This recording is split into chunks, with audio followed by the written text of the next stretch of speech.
ஜோதிட ஆன்மீக பெருமக்கள் அனைவருக்கும் ராமநாதபுரத்திலிருந்து டாக்டர் ஆர் தனசேகரனின் அன்பான வணக்கங்கள்.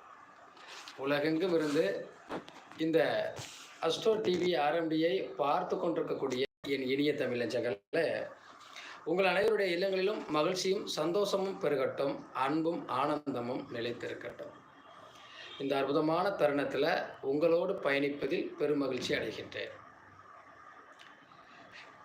இப்போது நிறைய ஜாதகம் பார்க்க வரவங்கள்ட்ட இருக்கக்கூடிய ஒரு மெயினான பிரச்சனை, ஏன்னா இதை பற்றி சமூகத்தில் சமூக கட்டமைப்பில் பேசக்கூடிய சூழ்நிலையில் நம்ம இருக்கோம்.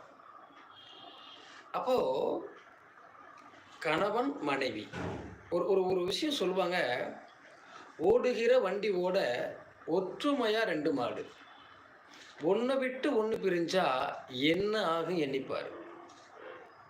அற்புதமான கருத்தை சொல்லியிருப்பாங்க. இதில் நிறைய பேர் ஃபோன் நம்பர் போலன்னு கேட்குறீங்க, சொல்கிறேன். 95 97 35 41 37 என்னுடைய வாட்ஸ்அப் நம்பரு.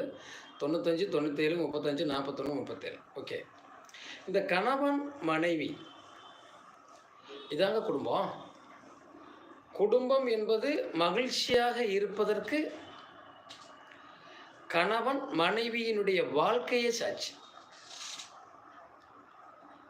அந்த இரண்டு பேரினுடைய வாழ்க்கை தான் அந்த குடும்பத்தினுடைய வளர்ச்சியை, பொருளாதாரத்தை, அந்த குடும்பத்தினுடைய எழுச்சியை தீர்மானிக்கிறது. கணவன் மனைவி இந்த விஷயத்தை தீர்மானிப்பதற்கு ரொம்ப ரொம்ப முக்கியம் அவருடைய ஒற்றுமை, ஒருவரை ஒருவர் புரிந்து கொள்வது, ஒருவருக்கு ஒருவர் விட்டு கொடுப்பது, ஒருவருக்கொருவர் வாழ்வாதாரத்தை நல்ல நிலையை நோக்கி பயணிக்கிறது, நல்ல சூழ்நிலைக்கு நம்ம பயணம் போகிறதுக்கான வாய்ப்பு ஏற்படுத்திக்கிறது. எப்படி சார் முடியும்? நீங்கள் அப்போல்லாம் நாங்கள் கிராமத்தில், நான் சின்ன பிள்ளையில், இப்போல்லாம் எப்படின்னு தெரியல எல்லாரும், நாங்கள் சின்ன பிள்ளையில் பார்த்தீங்கன்னா ரொம்ப வயசானவங்க இருப்பாங்க இல்லையா, அவங்க பார்த்தீங்கன்னா அவங்க வீட்டுக்காரர் இருக்கானா, பேரா அந்த உங்கள் தாத்தா பார்த்தியா, அந்த ஐயா கிட்ட வந்தாரா பார்த்தியான்னு சொல்லி தேடுவாங்க. அந்த காலம் எப்படிப்பட்ட கடுமையான காலம் தெரியுமா?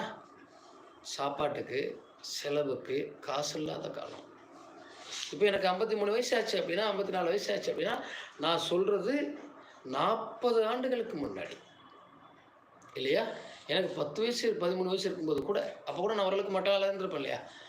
கடுமையான கஷ்டமான காலகட்டங்களை சந்தித்த காலத்தில் அப்ப அந்த கணவன் மனைவி வாழ்க்கை என்பதை புரிஞ்சுக்கிறதுக்கான காலம் என்னன்னா, அந்த வயசான பெரியவங்க தன்னுடைய வீட்டுக்காரருக்கான தேடி வருவாங்க. அப்போ என்ன தெரியுமா? உழைப்பு உழைப்பு உழைப்பு. 40 ஆண்டுகளுக்கு முன்னாடி, 45 ஆண்டுகளுக்கு முன்னாடி உழைப்பை தவிர வேறு ஒன்றும் இல்லை மக்கள்கிட்ட. விவசாயம் விளைஞ்சா சாப்பிட முடியும், இல்லைன்னா சாப்பாட்டுக்கு கஷ்டம். இன்னைக்கு இருக்கக்கூடிய இந்த 2000க்கு பின்னாடி பிறந்த குழந்தைகளுக்கு அது தெரியுமா? 2000க்கு பின்னாடி பிறந்த குழந்தைகளுக்கு என்ன தெரியும்? வாழ்க்கைனா என்ன, குடும்பம்னா என்னன்னு யாருக்காவது தெரியுமா? நாங்கள் பார்த்துருக்கோம். வயதான காலத்தில், கூழு கம்மங்கஞ்சி கிடைக்காத காலத்தில் கஷ்டப்பட்டு வயலில் வேலை செஞ்சுட்டு வந்து அன்றைக்கி கிடைக்கிற தானியத்தை வச்சு தான் அந்த ஆண்டுகள் முழுவதும் அவங்க சாப்பிடணும், அவங்க செலவழிக்கணும், அவங்க மருத்துவம் பார்க்கணும், அவ்வளோ விஷயங்கள். அந்த காலத்தில் கணவனை காணாத மனைவி தேடி அலைகின்றலே நாங்கள் பார்த்தோம். வயசானவங்க வீட்டுக்காரரை பார்த்தாலும், ஏன் உழைக்கிறாரு, கஷ்டப்படுறாரு, அந்த மனுஷன் இல்லைன்னா நமக்கு மரியாதை இல்லை, இந்த தாலிக்கு மதிப்பு இல்லை, தாலியின் மீது அதிக மதிப்பு வைத்திருந்த காலம் அது. நான் போட்டிருக்கிற தாலி, நான் வைத்திருக்கிற குங்குமம், அந்த பொட்டும் பூவும், இந்த கையில் இருக்கக்கூடிய வளையலும் நீடிக்கணும்னா என் வீட்டுக்காரர் எவ்வளோ பெரிய கோபக்காரனாக இருந்தாலும் சரி, ஆயுசோடு இருக்கணும், நீண்ட நாளைக்கு இருக்கணும். அந்த மனுஷன் வேணும், என் பிள்ளைக்கு அப்பா